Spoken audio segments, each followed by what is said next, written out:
কিছুতেই বুঝতে পারছি না। বসুন, আমি খাবার নিয়ে আসি।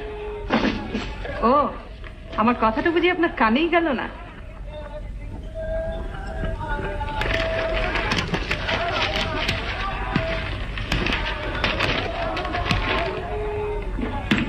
এটা পড়ে দেখুন। পড়ো।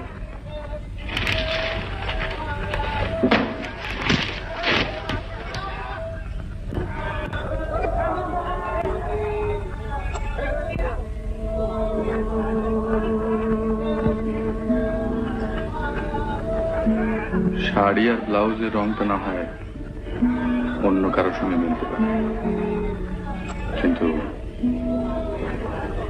এখানকার এই তিলটা আর ওই অ্যাটাচি কেসে ম অক্ষরটা